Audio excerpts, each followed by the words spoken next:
माँ, ये राधिका है, तुम्हारी बहू। राधिका गांव में हॉस्पिटल में नर्स का काम करती है। बस हम दोनों में दोस्ती हो गई और हमने शादी कर ली। राधिका, माँ के पैर छू। अरे चल हट नालायक। अरे मैंने क्या क्या सपने देखे थे कि तेरी शादी किसी अमीर घर में करूंगी और दहेज में लाखों रुपए लूंगी, और तू गांव की इस मामूली लड़की को मेरी बहू बनाकर ले आया। लेकिन बेटे की जिद के आगे सुनीता देवी मजबूर हो जाती है। राधिका सुनीता देवी को फूटी आंख भी नहीं भाती थी। तुम चिंता मत करो भाग्यवान, हम दोनों मिलकर अपनी बहू को इतना सताएंगे कि वो हमसे तंग आकर ये घर छोड़कर चली जाएगी।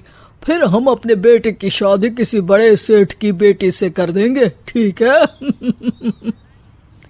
अगले दिन सुनीता देवी अपने बेटे का कमरा साफ कर रही होती है। तभी बहू के सामान में उसे एक बड़ी बड़ी मूंछों वाले आदमी की तस्वीर दिखाई देती है और उसके कंधे पर एक बड़ी सी बंदूक टंगी होती है। तस्वीर के नीचे लिखा होता है डाकू मंगल सिंह। ये किसकी तस्वीर है बहू? ये मेरे पिताजी की तस्वीर है। बस फिर क्या था, ये सुनते ही सुनीता देवी के हाथ पैर कांपने लगते हैं। वो भागती हुई सीधा अपने पति के कमरे में जाती है। अरे गजब हो गया जी, गजब। अरे क्या हो गया भाग्यवान? हमारी बहू एक मशहूर डाकू मंगल सिंह की बेटी है। हे भगवान, अब क्या होगा? क्या कहा? डाकू मंगल सिंह?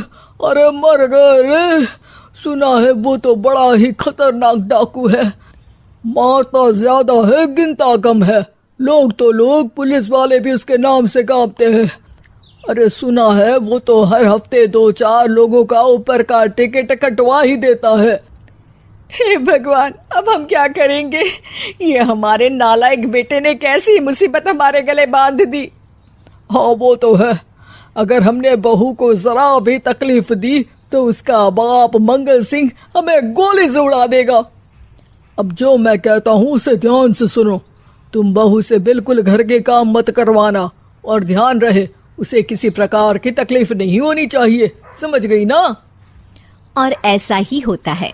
अगले दिन सुनीता देवी रसोई में खाना बना रही होती है कि तभी, ये क्या माँ जी, मेरे रहते आप खाना बना रही हैं? चलिए हटिए, मैं खाना बना देती हूँ। अरे नहीं नहीं बहू, तू यहाँ क्यों आ गई? जा तू अपने कमरे में जाकर आराम कर, मैं खाना बना लूंगी। सुनीता देवी जिद करके राधिका को भेज देती है। फिर एक दिन, अरे फर्श पर कितनी धूल जमी है, माँ जी देखेंगी तो नाराज हो जाएंगी, मैं अभी यहाँ पोछा लगा देती हूँ। राधिका जैसे ही पोछा लगाने लगती है कि तभी उसके ससुर की नजर उस पर पड़ती है। बंसीलाल भागता हुआ वहां आता है। अरे नहीं नहीं बहू, तुम ये क्या गजब कर रही हो? बहू तो बेटी समान होती है और हम ना अपनी बेटियों से काम नहीं करवाते। तुम आराम से बैठकर YouTube पर किड लॉजिक चैनल की सास बहू की कहानियां देखो। वो लोग ना बहुत अच्छी अच्छी कहानियां बनाते हैं। सच? आप देखते हैं? अरे मैं तो रोज देखता हूँ। शहर की बहू तो मेरी फेवरेट कहानी है। हाँ, ये कहकर बंसीलाल पोछा लगाने लगता है। इस तरह राधिका के सास ससुर सारा दिन उसकी खुशामद में लगे रहते हैं और उसे किसी महारानी की तरह रखते थे। कैसा लगा बहू? पिज्जा टेस्टी तो है ना? अच्छा, मीठे में क्या खाओगी बोलो तो? माँ जी, मुझे तो काजू कतली बहुत पसंद है और उसके बाद 1 गिलास लस्सी मिल जाए तो मजा आ जाएगा। ये सुनते ही सुनीता देवी अपने पति को कोहनी मारते हुए कहती है, अरे सुना नहीं बहू क्या मांग रही है? जल्दी से भागकर बाजार जाइए और सब खरीद कर ले आइए। हाँ हाँ भाग्यवान, अभी जाता हूँ। राधिका की तो 5 उंगलियां घी में थी। वो तो अपने ससुराल में मजे कर रही थी। दूसरी तरफ राधिका की सास उसके लिए कभी नई साड़ी खरीद लाती तो कभी उसके लिए नए गहने बनवा देती। फिर एक दिन डाकू मंगल सिंह अपनी बेटी राधिका से मिलने अपने आदमियों के साथ आता है। उन सबको देखते ही राधिका के सास ससुर डर के मारे कांपने लगते हैं। मर गया रे, डाकू मंगल सिंह तो सच में कितना डरावना दिखता है। ऊपर से इतनी बड़ी बंदूक लेकर घूमता है। कैसे हैं समधी जी? क्या हुआ? आप इतना घबरा क्यों रहे हैं? और आपको इतना पसीना क्यों आ रहा है? आपकी तबीयत तो ठीक है ना?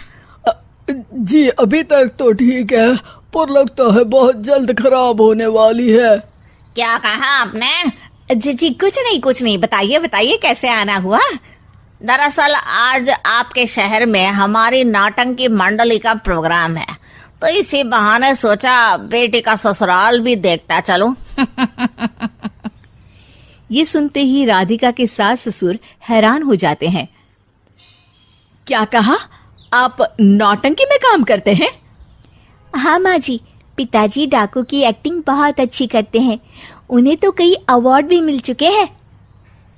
और ये बंदूक, ये तो असली लगती है। तभी राधिका के पिताजी अपनी नकली मूंछ निकालते हुए कहते हैं, इस मूंछ की तरह यह बंदूक भी नकली है। ये तो छर्रे वाली बंदूक है। इससे तो मैंने आज तक चिड़िया भी नहीं मारी।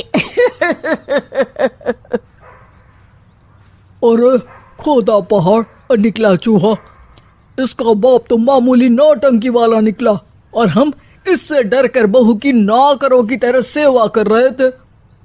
आपने सही कहा जी, इसके पीछे मेरे कितने पैसे खर्च हो गए, और काम कर करके मेरी तो कमर टूट गई सो अलग। अरे बहू, तूने अपने पिताजी के बारे में हमें पहले क्यों नहीं बताया?